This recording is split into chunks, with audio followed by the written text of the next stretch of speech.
Avez-vous déjà réfléchi à ce que signifie réellement briser le cœur de Dieu? Nous parlons tellement de son amour pour nous, de notre foi en lui et de la manière dont nous voulons le suivre. Mais avons-nous déjà pris le temps de réfléchir au moment où nos actions, nos choix et nos paroles lui ont réellement causé du chagrin? Que signifie briser le cœur de Dieu et comment en revenir? Tout au long de la Bible, nous voyons que la relation de Dieu avec l'humanité est profondément personnelle. Ce n'est pas une silhouette lointaine qui nous observe de loin.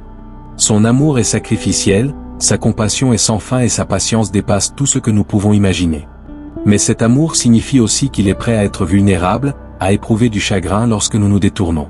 Pensez simplement à l'amour d'un parent.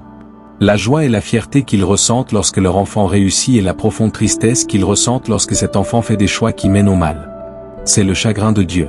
Quand Adam et Ève ont choisi de désobéir à Dieu dans le jardin, ce n'était pas seulement une règle qu'ils avaient enfreinte. Ce fut le début d'une séparation, d'un déchirement entre le Créateur et la création. La Genèse nous dit que lorsque l'humanité a continué à pécher, le Seigneur a regretté d'avoir créé les êtres humains sur terre et son cœur a été profondément troublé. Pensez Y. Son cœur était troublé. Nos actions l'affectent. Nos choix comptent pour lui. L'histoire d'Israël est un autre exemple puissant. Dieu a appelé Israël son peuple élu. Les conduisant hors de l'esclavage en Égypte et vers la liberté, en les protégeant et en pourvoyant à leurs besoins. Pourtant, à maintes reprises, ils ont choisi d'autres dieux, d'autres idoles et des voies qui allaient à l'encontre de ces voies. Dans Jérémie, dit Dieu, « Mon peuple a commis 2 péchés.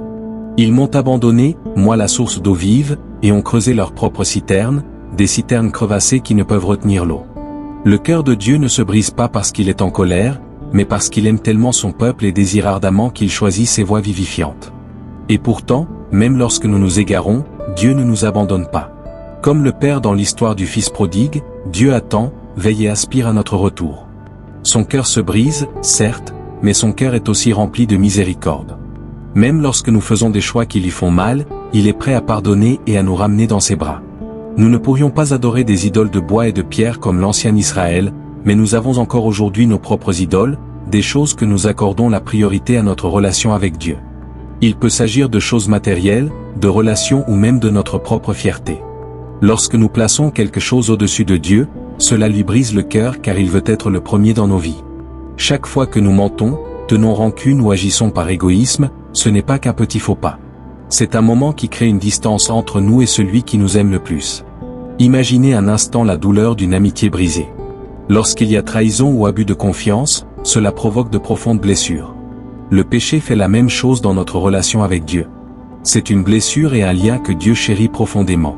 Mais comme dans toute relation, la guérison est possible lorsque nous reconnaissons nos erreurs, recherchons le pardon et choisissons de arranger les choses. Ce qui est étonnant à propos de Dieu, c'est que même lorsque nous lui brisons le cœur, il est prêt à nous restaurer. Une prière de repentance du roi David dit « Crée en moi un cœur pur, ô Dieu, et renouvelle en moi un esprit ferme. » Les paroles de David nous montrent le chemin qui mène au cœur de Dieu, à son humilité, à sa sincérité et à son désir d'être renouvelé. La grâce de Dieu n'est pas un laissez-passer gratuit pour continuer à pécher. C'est une invitation à la transformation.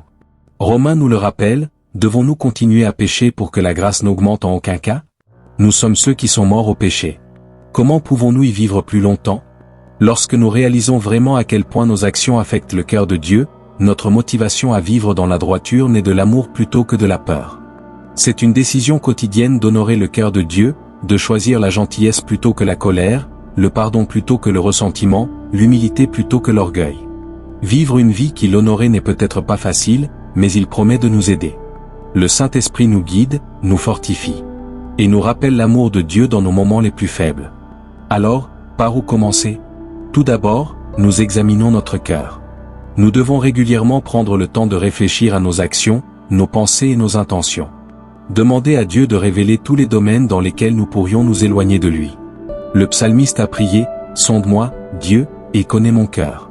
Testez-moi et connaissez mes pensées anxieuses. Regarde s'il y a en moi une voie offensante et conduis-moi dans la voie éternelle. » Ensuite, recherchez le pardon et le repentir. Lorsque nous reconnaissons des zones de péché, nous nous présentons devant Dieu avec un cœur sincère, sachant qu'il est fidèle pour pardonner. Jean nous dit d'abord que si nous confessons nos péchés, il est fidèle et juste et nous pardonnera nos péchés et nous purifiera de toute injustice. Une autre étape consiste à choisir l'abandon quotidien.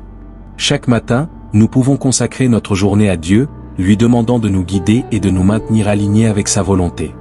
Et lorsque nous nous abandonnons, nous invitons sa paix et ses conseils dans chaque aspect de notre vie. Enfin, renforcez la responsabilité.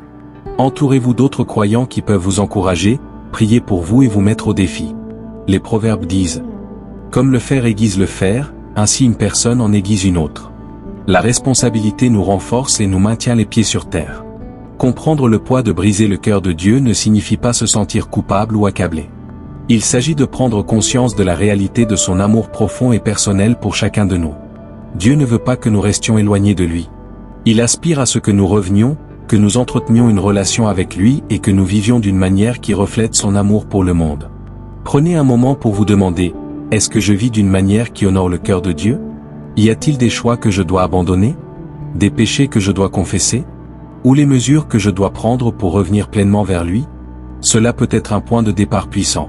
Un appel à vivre une vie qui apporte de la joie au cœur de Dieu. Une vie pleinement alignée avec son amour. Terminons par une prière. Si vous vous sentez dirigé, faites-en le vôtre. Seigneur, je viens devant toi, reconnaissant les façons dont je me suis éloigné de ton cœur. Je suis désolé pour les moments où j'ai choisi ma voie plutôt que la vôtre.